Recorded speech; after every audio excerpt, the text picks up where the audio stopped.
இறை இயேசுவில் எனது அன்பிற்கும் பாராட்டுதலுக்கும் உரிய வேலூர் மறை மாவட்ட பேராலய அதிபர் தந்தை ஜோ லுதுசாமி அடிகள் அவர்களே, நம்முடைய மேலாளர் தந்தை பேரறிஞர் கிளமெண்ட் ரோசாரி அடிகள் அவர்களே, செயலர் ஜீவகன் மற்றும் உதவி தந்தை சின்னசாமி அடிகள் அவர்களே, அருள் சகோதரிகளே, பங்குப்பேரவை தலைவர்களே, பொறுப்பாளர்களே, அன்பிய பொறுப்பாளர்களே, பக்த சபைகளின் பொறுப்பாளர்களே, ஆசிரியர் பெருமக்களே, வேதியர்களே, இளமுள்ளங்களே, குழந்தை செல்வங்களே, அனைவருக்கும் இறை இயேசுவின் இனிய நாமத்தில் வாழ்த்துக்களும் ஜபங்களும் இறை ஆசிரோடு தெரிவித்துக் கொள்வதோடு, இதோ நமக்கு இன்னொரு ஆண்டு, புத்தாண்டு 2024ஆம் ஆண்டு பிறந்திருக்கிறது என்ற மகிழ்ச்சியிலே உங்கள் அனைவருக்கும் மறை மாவட்டத்தின் பரிபாலர் என்ற முறையிலே என்னுடைய வாழ்த்துக்களையும் ஜபங்களையும் தெரிவித்துக் கொள்வதோடு, நாம் அனைவரும் கைகளை தட்டி நம்முடைய புத்தாண்டு வாழ்த்துக்களை ஒருவருக்கொருவர் நாம் பகிர்ந்து கொள்வோம். எல்லாரும் மகிழ்ச்சியாக இருக்கிறீங்களா? மகிழ்ச்சி தான் நமக்கு தேவை. அந்த மகிழ்ச்சியை தேடி தான் நாம் வந்திருக்கிறோம். எப்படி அந்த இடையர்களுக்கு மாபெரும் மகிழ்ச்சியுடன் நற்செய்தி கிடைத்தது, இன்றைக்கு நாம் இந்த 2024ஆம் ஆண்டை பெருமகிழ்வோடு தொடங்கியிருக்கின்றோம். புத்தாண்டு பிறந்துவிட்டது. அப்படி என்றால் நம்முடைய உள்ளங்களிலே புதிய கனவுகள் பிறக்கும், புதிய நினைவுகள் எண்ணங்கள் உதயமாகும், புதிய பாதைகள் தென்படும், புதிய பார்வைகள் தெளிவுபடும். இவைகளைத்தான் நாம் தேடி ஓடி வந்திருக்கின்றோம். இந்த கனவுகள் நனவாக வேண்டும், நம்முடைய எண்ணங்கள் உருவாக்க பெற்று அது நிறைவேற வேண்டும், நாம் நினைத்திருக்கின்ற பாதைகள் தெரிய வேண்டும், நம்முடைய பார்வைகள் தெளிவுபட வேண்டும், நம்முடைய வாழ்வு மகிழ்ச்சியோடு வளமையோடு அது பரிணமிக்க வேண்டும் என்ற ஒரு புதிய சிந்தனைகளோடு நாம் இங்கே இருந்து கொண்டாடி கொண்டிருக்கின்றோம். எனவே இத்தனை ஏக்கங்களும் எண்ணங்களும் உங்களுடைய விருப்பங்களும் விண்ணப்பங்களும் இந்த ஆண்டிலே நிறைவேற வேண்டும் என்று நான் உங்களை வாழ்த்துவதோடு உங்களுக்காக ஜெபிக்கின்றேன். நம்முடைய வேலூர் மறை மாவட்டத்திற்கு நிச்சயமாக ஒரு நல்ல ஆயன் கிடைப்பார் என்ற நம்பிக்கையோடு 24ஆம் ஆண்டு நாம் தொடங்குகின்றோம். இந்த 24ஆம் ஆண்டு நம்முடைய வேலூர் மறை மாவட்டத்திற்கு வளர்ச்சியும் மகிழ்ச்சியும் வாழ்வும் வளமையும் கிடைக்கின்ற ஒரு ஆண்டாக இருக்க வேண்டும் என்று நாம் வாழ்த்துகின்றோம். உங்கள் ஒவ்வொருடைய உள்ளங்களிலும் இல்லங்களிலும் அந்த குழந்தை இயேசு பிறந்தபொழுது கொண்டு வந்த அன்பு, அமைதி, மகிழ்ச்சி, சமாதானம் நிறைவாக கிடைக்க வேண்டும் என்று வாழ்த்துகின்றேன்.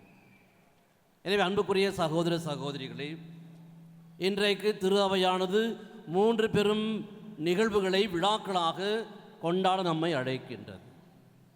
இந்த 3 விழாக்களும் நமக்கு 3 பெரும் கொடைகளாக இறைவனால் கொடுக்கப்படுவதை நாம் பார்க்கின்றோம். முதலாவதாக புத்தாண்டை நாம் தொடங்கியிருக்கின்றோம். 2024ஆம் ஆண்டு, 2023ஆம் ஆண்டு மறைந்துவிட்டது, 2024ஆம் ஆண்டு தொடங்கிவிட்டது. அந்த தொடக்கம்தான் இறைவன் நமக்கு கொடுத்த இன்னொரு கொடை, இன்னொரு ஆண்டு. எத்தனையோ மனிதர்கள் 2023 வாழ்ந்தவர்கள் இன்று இல்லை. நேற்று தினத்திலே நம்முடைய வேலூர் மறை மாவட்டத்தில் உதித்த மண்ணின் மைந்தர் அருள் தந்தை மரியசெல்வம் அவர்கள் இன்றைக்கு, அதாவது நேற்று தினத்திலே அவர்கள் அடக்கம் செய்யப்பட்டார்கள். அப்படி என்றால் இன்றைக்கு எத்தனையோ நம்மோடு வாழ்ந்தவர்கள், உறவுகளை கொண்டாடியவர்கள், மகிழ்ந்தவர்கள் இன்று இல்லை. ஆனால் நமக்கு இறைவன் இன்னொரு ஆண்டை கொடையாக கொடுத்திருக்கின்றார். எனவே அகமகிழ்வோம், இறைவனுக்கு நன்றி செலுத்துவோம். இரண்டாவதாக, அன்னை மரியாள் இறைவனின் தாய் என்ற விழாவை கொண்டாடுகின்ற பொழுது அந்த தாய் இறைவனால் இந்த புத்தாண்டு நமக்கு கிடைக்கப்பட்ட ஒரு மாபெரும் கொடை. ஏனென்றால் அவள்தான் இந்த உலகத்திற்கு அகிலத்திற்கும் தாய், நாம் ஒவ்வொருவருக்கும் தாய். அந்த தாயின் அரவணைப்பிலே, தாயின் மடியிலே நாம் தவழ்கின்ற பொழுது நமக்கு பயமில்லை, அச்சமில்லை, குழப்பமில்லை, எல்லாம் மகிழ்ச்சியும் பாதுகாப்பும் பராமரிப்பு என்பதை நாம் உணர்வோம். மூன்றாவதாக இன்றைக்கு நாம் நற்செய்தியை வாசிக்கிறது போல மெஸ்ஸியா என்று அந்த இறைமகனுக்கு இயேசு என்று பெயரெடுப்படுகின்ற ஒரு நாள் அந்த விழா. இயேசுவே நமக்கு கொடையாக இறைவனால் கொடுக்கப்பட்ட ஒன்றாக நாம் பார்க்கிறோம். இப்படி 3 விழாக்கள் 3 கொடைகளாக இறைவன் நமக்கு கொடுத்த நிகழ்வை நாம் கொண்டாடுகின்ற பொழுது, இந்த புத்தாண்டு செய்தி நமக்கு என்ன சொல்லுகின்றது என்று பார்க்கின்ற பொழுது, அன்புக்குரியவர்களே, புத்தாண்டின் வரலாற்றை பார்க்கின்ற பொழுது தொடக்கத்திலே விவிலியத்திலே புத்தாண்டு எப்படி கொண்டாடப்பட்டது?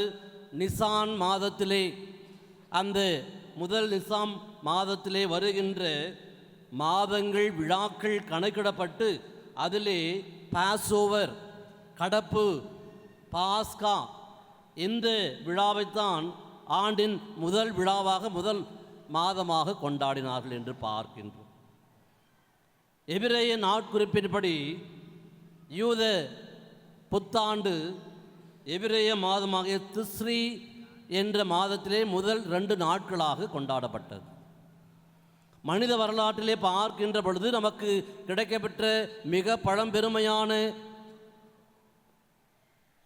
செய்திகள், கிமு 2000 ஆண்டுகளிலே இந்த பாபிலோனியர்கள் மெசபடோமியா பகுதியிலே வாழ்ந்தவர்கள் இளவேனிற் காலத்திற்கு அடுத்து வருகின்ற முழு நிலவு மாதத்தை அவர்கள் ஆண்டின் முதல் மாதமாக கொண்டாடினர் என்று பார்க்கின்றோம்.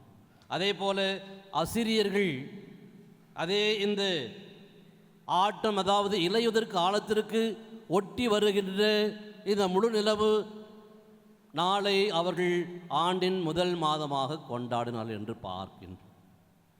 ஆனால் கிறிஸ்துவ நம்பிக்கையின்படி கிழக்கு அல்லது மத்திய ஐரோப்பிய காலத்திலே இயேசுவுக்கு விருத்த சேதனம் செய்யப்பட்ட அந்த நாள் ஜனவரி மாதம் முதல் நாள் என்பதாக கொண்டாடினார்கள். அதைத்தான் இன்றைக்கு நாம் கொண்டாடி கொண்டிருக்கின்றோம். இயேசுவுக்கு விருத்த சேதன நாள் அன்று இயேசு என்று பெயரிடப்பட்ட நாள். இப்படி இந்த புத்தாண்டின் வரலாறு நமக்கு கொடுக்கப்பட்டாலும், அன்புக்குரிய சகோதர சகோதரிகளே, இந்த புத்தாண்டு நமக்கு கொடுக்கின்ற செய்தி என்ன? இந்த புதிய ஆண்டை 2024ஆம் ஆண்டை நாம் எப்படி வரவேற்க வேண்டும் என்பதை விவிலியத்தில் நமக்கு அழகாக சொல்லியிருக்கின்றார்கள். இதை இயேசுவோடு ஆரம்பிக்க வேண்டும். Because Jesus is the center of the history. Jesus is the center of our faith. Jesus is the center of our life. அப்படி என்று சொன்னால் இந்த புத்தாண்டை இந்த இயேசுவோடு ஆரம்பிக்க வேண்டும். என்ன சொல்லுகின்றார்கள்? Take some time to reflect on the past year. Ask God for specific scriptures to believe for the new year and meditate on His faithfulness and promises. என்ன சொல்லுகின்றது? பழையவைகளை நினைத்து பார்த்து புதிய ஆண்டுக்கான குறிப்பிட்ட இறை வார்த்தைகளை நம்பிட இறைவனிடம் வேண்டி அவருடைய பிரமாணிக்கத்தையும் அவருடைய வாக்குறுதிகளையும் தியானிக்க இந்த புதிய ஆண்டை வரவேற்க வேண்டும். எப்படி சொல்லியிருக்கின்றார் பாருங்கள். எனவே பழையபடி நினைத்து பார்த்து இந்த புதிய ஆண்டில் இறைவனுடைய வார்த்தையை நம்பி அந்த இறைவன் நமக்கு கொடுத்த வாக்குறுதிகளையும் அவருடைய அந்த பிரமாணிக்கத்தையும் நினைத்து பார்த்து நாம் கொண்டாட இந்த புதிய ஆண்டை வரவேற்க வேண்டும் என்று சொல்லுகின்றது திருப்பாடல். இதையே திருப்பாடல் 104வது வசனம் என்ன சொல்லுகின்றது? நன்றியோடு அவர் தம் திருவாயல்களில் நுழையுங்கள், புகழ் பாடலோடு அவர் தம் முற்றத்திற்கு வாருங்கள், அவருக்கு நன்றி செலுத்தி அவர் பெயரை போற்றுங்கள். கடவுளுடைய புதிய ஆண்டின் வாக்குறுதி என்ன? ஒரு வாக்குறுதி நமக்கு கொடுக்கின்றது. அதே திருப்பாடல், ஆண்டு முழுவதும் உமது நலத்தால் முடிசூட்டுகின்றீர், உம்முடைய வழிகளெல்லாம் வளம் கொளிக்கின்ற என்று எசையா புத்தகத்திலே 43:18-19 சொல்லுகின்றது. எனவே இறைவன் இந்த 24ஆம் ஆண்டு 2024ஆம் ஆண்டில் எப்படி வரவேற்க வேண்டும் என்பதையும் எப்படி இறைவன் நமக்கு வாக்குறுதியை அள்ளி கொடுக்கிறார் என்பதையும் சொல்லுகின்ற பொழுது இங்கே சொல்லுகிற நாம் நன்றியோடு அவர் தம் திருவாயில் நுழைய வேண்டும், புகழ் பாடலோடு அவர் தம் முற்றத்திற்கு வர வேண்டும், அவருக்கு நன்றி செலுத்தி அவர் பெயரை எப்பொழுதும் போற்றி கொண்டே இருக்க வேண்டும் என்ற ஒரு வாக்குறுதியோடு கடவுளுடைய புதிய ஆண்டின் வாக்குறுதி, ஆண்டு முழுவதும் அது நலத்தால் முடிசூட்டுகின்றீர், உம்முடைய நலத்தால் என்னை முடிசூட்டுகின்றீர், உம்முடைய வழிகள் எல்லாம் வளம் கொழிக்கின்றன. எனவே இந்த ஆண்டு முழுவதும் நமக்கு முடிசூடுகின்ற ஒரு ஆண்டாக, வளம் கொழிக்கின்ற ஒரு ஆண்டாக இருக்க வேண்டும் என்று இறைவன் நமக்கு வாக்குறுதி கொடுத்திருக்கின்றார். அதே எசையா புத்தகத்திலே தொடர்ந்து சொல்லுகின்றார், முன்பு நடந்தவை பற்றி மறந்து விடுங்கள். Don't think of the past and don't live in the past. இறந்த காலத்தில் நீங்கள் வாழாதீர்கள், இறந்த கால மக்களாக இருக்கக்கூடாது. எனவே முன்பு நடந்தவற்றை மறந்து விடுங்கள், முற்கால நிகழ்ச்சிகளை பற்றி சிந்திக்க முற்படாதீர்கள். இதோ புது செயல் ஒன்றை நான் செய்கின்றேன். புதிய செயல் ஆண்டவர் செய்ய போகின்றார். இப்பொழுதே அது தோன்றிவிட்டது. இந்த நொடி கணமே, இந்த 2024ஆம் ஆண்டு தொடங்கியது நொடி கணமே அது தோன்றிவிட்டது. என்னது? நீ அதை கூர்ந்து கவனிக்கவில்லையா? பாலை நிலத்தில் நான் பாதை ஒன்று அமைப்பேன். பாலை நிலத்தில் வில்டர்னஸ், அதிலே ஒரு பாதையை நான் அமைப்பேன். பால்வெளியில் நீரோடைகளை தோன்றச் செய்வேன். எனவே அன்புக்குரிய சகோதர சகோதரிகளே, நான் வறண்டு நலமாக இருக்கின்றேன், என் வாழ்க்கை வறண்டு போய்விட்டது என்று நினைக்காதீர்கள்.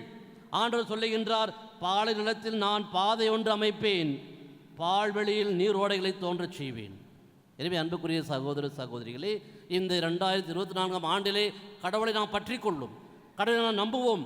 பாலை நிலத்தில் நமக்கு பால்வெளி, அந்த நீரோடைகளை நமக்கு தோன்றச் செய்கின்றார். நம்முடைய வாழ்வு வளம் பெறும், வளம் கொழிக்கும். எனவே இந்த புத்தாண்டிலே புதிய சிந்தனைகளை, புதிய பார்வையை, புதிய வாழ்க்கையை நாம் அமைக்க வேண்டும். புதிய வழித்தடங்களை நாம் அமைக்க வேண்டும். அதற்கு கடவுள் நமக்கு அருளையும் ஆசிரியையும் கொடுக்கின்றார். புதிய பாதைகளை, பாலை நிலத்தில் நமக்கு பாதைகளை அவர் அமைத்து கொடுத்திருக்கின்றார்.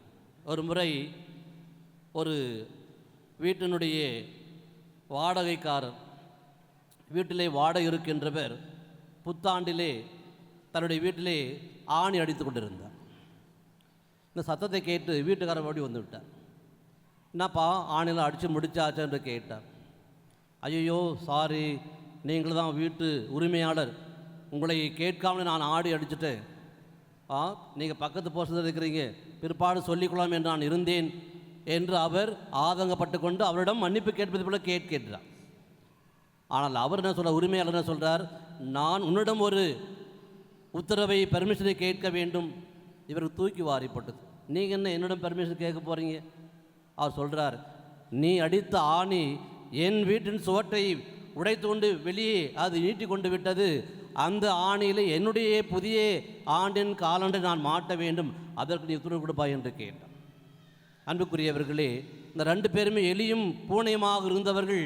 இந்த புத்தாண்டிலே அவருடைய பாதைகள், பார்வைகள் மாறிவிட்டன. நீ அடித்தது ஆணி என்னுடைய வீட்டில் ஒரு பகுதியில் இருக்கின்றது, அதிலே நான் இந்த புதிய நாட்காட்டியை மாட்டிக்கொள்ளலாமா? நீ அதற்கு உத்தரவு கொடுப்பாய் என்று அவன் கேட்கிறான். பாருங்கள், இந்த புத்தாண்டு நம்முடைய வாழ்க்கை பாதையை மாற்ற வேண்டும், நம்முடைய கனவுகளை நனவாக்க வேண்டும், நம்முடைய சிந்தனைகளை அது மாற்ற வேண்டும், புதிய பாதைகளையும் புதிய பார்வையும் அது கொடுக்க வேண்டும். அப்படிப்பட்ட ஒரு ஆண்டாக இந்த 2024 ஆண்டு அமைய வேண்டும் என்று உங்களை நான் வாழ்த்துகின்றேன். 2வதாக அன்புக்குரியவர்களே, இது இறைவன் தாய் மரியாள். மரியாள் இறைவனின் தாய் என்ற ஒரு அழகான விழாவை கொண்டாட நமக்கு அழைக்கின்றது. இந்த தாய் நமக்கு, நம்முடைய திரு அவைக்கு கிடைக்கப்பெற்ற ஒரு மாபெரும் கொடை இந்த புதிய ஆண்டிலே. நான் ஏற்கனவே நம்முடைய குருக்களுக்கு சொன்னேன், போகிற இடமில்லாமல் சொல்லுகின்றேன். 2024ஆம் ஆண்டு 24 என்று சொன்னால் சகாய மாதாவின் நாள். 24ஆம் ஆண்டு நம்முடைய மறைமாடுதற்கு சகாய அன்னையின் ஆண்டாக இருக்கும். அது நம்முடைய பாதுகாவலின் சகாய அன்னைக்கு நமக்கு பரிபாலிக்கின்ற, நமக்கு எல்லா அருளையும் ஆசிரியும் பெற்று தருகின்ற ஒரு ஆண்டாக கண்டிப்பாக அமையும் என்று நான் நம்புகின்றேன். அந்த அன்னை இந்த புதிய ஆண்டிலே நமக்கு தாயாக, நம்முடைய திரு அவைக்கு தாயாக கிடைக்கப்பெற்று இருப்பது என்பது கடவுளுடைய அது ஒரு மாபெரும் கொடை. எனவே கடவுளுக்கு நாம் நன்றி செலுத்துவோம். இந்த அன்னை மரியாவை பற்றி சொல்லுகின்ற பொழுது, அவள் எப்படி, யாருக்கு, எதனால் தாயாக மாறினாள்? 3 நிலைகளிலே அவள் தாயாக உருமாறுகின்றதை நாம் பார்க்கின்றோம். முதலாவதாக, மரியா தன்னை இறைவனின் திட்டத்திற்கு, சித்தத்திற்கு அடிபணிந்து ஆகட்டும் என்று சொன்னதினால் இறைவனின் தாயானாள். She became mother of God. இது இறைவனுடைய அருள். அதனால் தான் நாம் படிக்கின்றோம், வானதூதர்கள் வழியாக கடவுள் கலிலாவில் நசரேத் என்னும் ஊருக்கு ஒரு கன்னியிடம் அனுப்பினார். வானதூதர் அவரை பார்த்து, அருள்மிக பெற்றவரே வாழ்க, ஆண்டவர் உம்மோடு. God is with you. ஆண்டவர் உம்மோடு இருக்கிறார். மரியா, அஞ்ச வேண்டாம், கடவுளின் அருளை கண்டடைந்துள்ளீர். இறைவனுடைய அருளை நீர் கண்டடைந்துள்ளீர், எனவே அஞ்ச வேண்டாம். இதை தான் நமக்கும் ஆண்டவர் சொல்லுகின்றார். கடவுளின் அருளை நீங்கள் பெற்றிருக்கின்றீர்கள் இந்த புதிய ஆண்டிலே. அஞ்ச வேண்டாம், குழங்க வேண்டாம், கலக்கம் வேண்டாம், குழப்பம் வேண்டாம், எல்லாம் தெளிவாக மாறும். எனவே அந்த அன்னை மரியாள் இறைவனுடைய தாயாக மாறினாள் என்று சொன்னால், அவள் இறைவனுடைய திட்டத்திற்கு அடிபணிந்தாள், இறைவனுடைய சித்தத்தை நிறைவேற்றினாள். இது கடவுளுடைய அருள். இரண்டாவதாக, தன் உதிரத்தில் சுமந்து உடலை தன் மகனுக்கு உருவாக கொடுத்து இயேசுவுக்கு தாயானாள். இது தூய ஆவியின் அருளால். முதலில் ஏற்பட்டது கடவுளுடைய அருளால். இது தூய ஆவின் அருளால் அவள் கருவுற்றாள். தூதர் அதைத்தான் சொன்னார், நீ கருவுற்றிருப்பது மனித வல்லமையில் ஆவினால், தூய ஆவினால் கருவுற்றிருக்கின்றாய். எனவே அன்புக்குரியவர்களே, கடவுளுடைய தாய், இயேசுவின் தாய், இறுதியாக அவள் நம்முடைய தாயாக மாறினால் எப்படி? அந்த கல்வாரி மலையில் ஆண்டவர் சொல்லுகின்றார், தன் மகனை சிலுவையில் இறைவனுக்கு தியாகமாக்கியதால் நம்மையெல்லாம் தம் பிள்ளைகளாக அவள் பெற்றுக்கொண்டாள். அம்மா, இதோ உன் மகன். தம் சீடரை பார்த்து, இதோ உன் தாய். யோவான் நற்செய்தியிலே நாம் 19ஆம் அதிகாரத்திலே படிக்கின்றோமே. எனவே அன்னை மரியாள் எப்படி நமக்கு தாயாக மாறினாள்? தன்னுடைய மகனை கடவுளுக்கு கொடுத்துவிட்டு நம்மையெல்லாம் அவள் தாயாக அல்லது பிள்ளைகளாக அவள் ஏற்றுக்கொண்டாள். எனவே அவள் இன்றைக்கு நம்முடைய தாயாக, திரு ஆவியின் தாயாக அவள் வாழ்ந்து கொண்டிருக்கிறார். இப்படித்தான் அன்புக்குரியிலே 3 நிலைகளிலே அன்னை மரியாள் தாயாக விளங்கினாள். கடவுளுடைய தாய், இயேசுவின் தாய், நம்முடைய தாய். எல்லாவற்றிற்கும் இறையருள், ஆவின் அருள், மீண்டுமாக அந்த இறைவனுடைய ஆற்றல், சக்தி, இயேசுவினுடைய அருள் நமக்கு நிறைவாக கிடைத்திருக்கிறது. எனவே இந்த நிலையை நாம் அனைவரும் இந்த தாயை இந்த வருடத்தில் நாம் ஏற்றுக்கொண்டு அவளுடைய அரவணைப்பிலே, அவருடைய வழிகாட்டு நாம் வாழுகின்ற பொழுது அச்சமில்லை, குழப்பமில்லை, கவலை இல்லை, துன்பமில்லை, வேதனை இல்லை, சோதனை இல்லை, எல்லாம் நன்றாக நடைபெறும் என்ற நம்பிக்கையோடு நாம் வீடு திரும்புவோம். மூன்றாவதாக நாம் கொண்டாடுகின்ற இந்த விழா இயேசுவுக்கு பெயரிடப்பட்ட நாள். மெசியா என்ற அவருக்கு இயேசு என்ற பெயரை அந்த 8ஆம் நாள் விருது நாளிலே அதை வைக்கின்றார்கள். அப்படி என்றால் ஒரு மனிதருக்கு பெயர் சூட்டுவதென்பது மிக மிக முக்கியமான ஒரு நேரம். ஏனென்றால் ஒரு மனிதனுக்கு பெயர் இல்லை என்று சொன்னால் அவனுக்கு இந்த சமூகத்திலே அடையாளம் இல்லை, அவனுக்கு சமூகத்திலே அறிமுகம் இல்லை, யாரும் அவனை ஏற்றுக்கொள்ள மாட்டார். என்றைக்கு ஒருவனுக்கு பெயர் சூட்டப்படுகின்றது அவனுக்கு தான் அந்த சமூகத்திலே அன்றைக்கு தான் அவனுக்கு அடையாளம் கிடைக்கின்றது, அடையாளப்படுத்தப்படுகின்றான். எனவே ஆண்டவர் இயேசுவுக்கும் அந்த 8ஆம் நாள் விருது சேத நாளிலே கோவிலுக்கு அழைத்து சென்று அங்கே இயேசு என்ற பெயரை சூட்டுகின்றார்கள். அப்படி என்றால் இயேசு என்ற பெயருக்கு நற்செய்தியை பார்க்கின்ற பல பெயர்கள். என்னென்ன பெயர்கள்? மீட்பர், இறைவனின் செம்மறி, தாவீதின் மகன், இறைமகன், மனுமகன், இணைப்பாளர், இறைவார்த்தை, தூயவர், மீட்பர், மனு உணவானவர், ஆண்டவர். இத்தனை பெயர்கள் இந்த இயேசு மட்டும் என்று சொன்னால் அதைத்தான் நம்முடைய பிலிப்பியர்களின் திருமுகத்தில் 2ஆம் அதிகாரம் 10ஆம் வசனத்தில் என்ன சொல்லுகின்றது? இயேசுவின் பெயருக்கு விண்ணவர், மன்னவர், கீழலுகோர் அனைவரும் மண்டியிடுவர் என்று சொல்லப்படுகின்றது. எனவே அன்புக்குரிய சகோதர சகோதரிகளே, இயேசு என்ற நாமம் நமக்கு ஒரு வலிமை, ஒரு சக்தி. நாம் அனைவரும் அவர் முன் மண்டியிட வேண்டும் என்ற ஒரு நிலையிலே இந்த விழாவை நாம் கொண்டாடுவோம். இப்படி இந்த 3 விழாக்கள், புத்தாண்டு இறைவனுடைய கொடை, அன்னை மரியாள் கடவுளின் தாய், அது புத்தாண்டு நமக்கு கிடைத்த ஒரு கொடை. இந்த இயேசு என்று பெயரிடப்படும் நாள் இயேசுவே நமக்கு கொடையாக இறைவனால் கொடுக்கப்படுகிறது. எனவே இந்த நல்ல நாளிலே, இந்த புத்தாண்டை தொடங்கியிருக்கின்ற வேளையிலே இறைவன் நமக்கு கொடுத்து அனுப்புகின்ற செய்தி அல்லது கொடை என்னவென்று பார்க்கின்ற பொழுது ஆசி. இன்றைக்கு பாடினோமே அந்த திருப்பாடலிலே, கடவுளை எம் மீது இறங்கி எமக்கு ஆசி வழங்குவீராக. அதைத்தான் நம்முடைய எண்ணிக்கை நூல் 6ஆம் அதிகாரம் 22 27 முடியே உள்ள வசனங்கள் அழகாக சொல்லுகின்றன. இதை நீங்கள் அனைவரும் உள்ளத்திலே இருத்தி தாங்கி செல்ல வேண்டும். என்ன சொல்லுகின்றது? ஆண்டவர் உனக்கு ஆசி வழங்கி உன்னை காப்பாராக. Let him protect you. உன்னை காப்பாராக. மோசேவிடம் ஆண்டவர் சொல்லுகின்றார், இதனை இஸ்ராயல் மக்கள் அனைவருக்கும் சொல். என்ன சொல்? ஆண்டவர் உனக்கு ஆசி வழங்கி உன்னை காப்பாராக. The first blessing.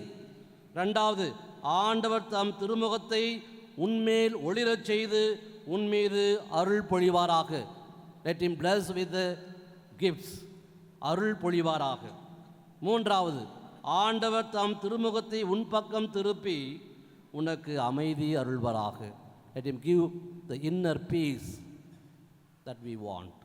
அமைதி இழந்து நிம்மதி இழந்து வாழ்ந்து கொண்டிருக்கிறது. இந்த புத்தாண்டிலாவது நமக்கு அமைதி, நிம்மதி, சமாதானம் கிடைக்க வேண்டும். அதற்காகத்தான் இன்றைக்கு ஆண்டவர் நம்மை வாழ்த்தி அனுப்புகின்றார். ஆண்டவர் உனக்கு ஆசி வழங்கி உன்னை காப்பாராக. ஆண்டவர் தம் திருமுகத்தை உன்மேல் ஒளிரச் செய்து உன்மீது அருள் பொழிவாராக. ஆண்டவர் தம் திருமுகத்தை உன் பக்கம் திருப்பி உமக்கு அமைதி அருள்வாராக. எனவே அன்புக்குரிய சகோதர சகோதரிகளே, இவ்வாறு அவர்கள் என் பெயரை இஸ்ராயல் மக்களிடையே நிலைநாட்டுவர். நானும் அவர்களுக்கு ஆசி வழங்கிக் கொண்டே இருப்பேன். எனவே இந்த இறைவனுடைய ஆசிரை நான் உலகத்தில் எல்லா மக்களுக்கும், நான் சந்திக்கின்ற ஒவ்வொருவருக்கும் நாம் எடுத்து சொல்லிக்கொண்டே இருக்க வேண்டும். அப்பொழுதுதான் நாம் இறைவனால் ஆஸ்வதிக்கப்பட்ட மக்களாகவே வாழ்வோம் என்று எண்ணிக்கை நூல் 6:22-27 சொல்லுகின்றது. எனவே அன்புக்குரிய சகோதர சகோதரிகளே, இந்த புத்தாண்டிலே, புலர்ந்திருக்கின்ற புத்தாண்டிலே இறைவன் நமக்கும் நம்முடைய குடும்பங்களுக்கும் நம்முடைய மறை மாவட்டத்திற்கும் பங்குள்ள ஒவ்வொருவருக்கும் இறை அருள் ஆசி நிறைவாக கிடைப்பதாக. இறைவனுடைய அருள் நிறைவாக கிடைப்பதாக. இறைவனுடைய வரங்கள் நிறைவாக கிடைப்பதாக. இறைவனுடைய கொடைகள் நிறைவாக கிடைப்பதாக. இறைவனுடைய அந்த ஆவியின் கனிகள் நம்மை நிரப்புவாராக. தொடர்ந்து இந்த ஆண்டு முழுவதும் இறைவன் நம்மை ஆசீர்வதித்து வழிநடத்துவாராக என்று சொல்லி, இந்த ஆண்டை தொடங்குவதற்கு முன்பாக தொடங்கி இருக்கின்ற வேளையிலே கடந்த ஆண்டு முழுவதும் இறைவன் செய்த நன்மைகளுக்கு நாம் நன்றி செலுத்துவோம். தொடர்ந்து அந்த இறைவன் நம்மை இந்த ஆண்டு முழுவதும் வழிநடத்தி பராமரித்து பாதுகாக்க வேண்டும் என்று சொல்லி நம்மையே அவரிடத்திலே ஒப்படைப்போம். அந்த ஆண்டவர் அன்னை மரியா வழியாக இந்த புத்தாண்டிலே நமக்கு எல்லா ஆசிரியையும் வழங்கி நம்மை ஆசீர்வதிப்பார்கள் என்று சொல்லி இந்த பாடலை நான் பாடி உங்களோடு இறைவனுக்கு நன்றி செலுத்தி நான் இறைவனுடைய ஆசிரை பெற்று தருவதற்காக நான் இப்பொழுது இதை பாடுகின்றேன்.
கண்ணீர் போக்கி கண்ணின் மணி போல் காத்தே கவலை கண்ணீர் போக்கி கண்ணின் மணி போல் காத்தே ஒரு குலைந்த என்னை ஒரு மாற்றி பலருக்கும் பயனளிக்கும் பகலவனாய் மாற்றினார்.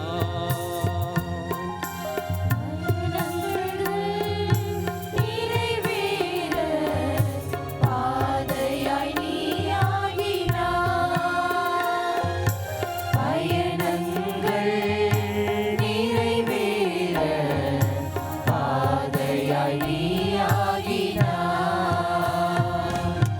நன்றி இயேசுவே, உமக்கு நன்றி இயேசுவே.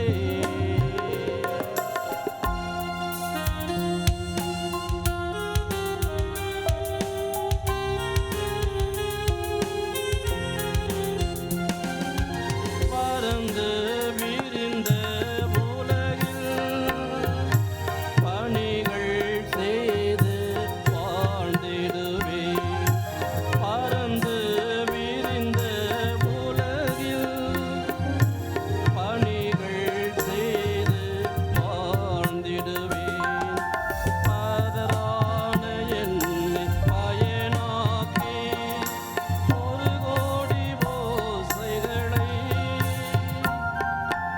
இசையோடு நான் பாடினேன். உன்னையே நன்றியாய் தருகிறேன் இறைவா. உன்னையே நன்றியாய் தருகிறேன் இறைவா. நன்றி இயேசுவே, உமக்கு நன்றி இயேசுவே. மனிதனை படைத்து மாண்பினை கொடுத்து என்னை இன்று வாழச் செய்யும் இறைவனை நான் பாடுவேன். ஆயிரம் வார்த்தைகளில் தீராத எங்குள்ளமே. ஓராயிரம் வார்த்தைகளில் தீராத எங்குள்ளமே. Happy New Year, Happy New Year, Happy New Year, Happy New Year. புத்தாண்டு வாழ்த்துக்கள் புதிய ஆண்டிலே உம்மொழி மீட்டிட புத்தாண்டு வாழ்த்துக்கள்.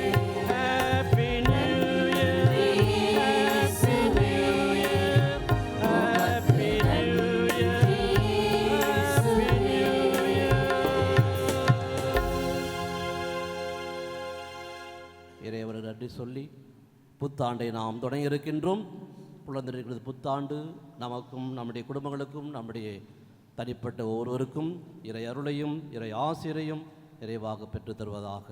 ஆமீன். தந்தை மகன் தூய ஆவியாரின் பெயராலே ஆமென்.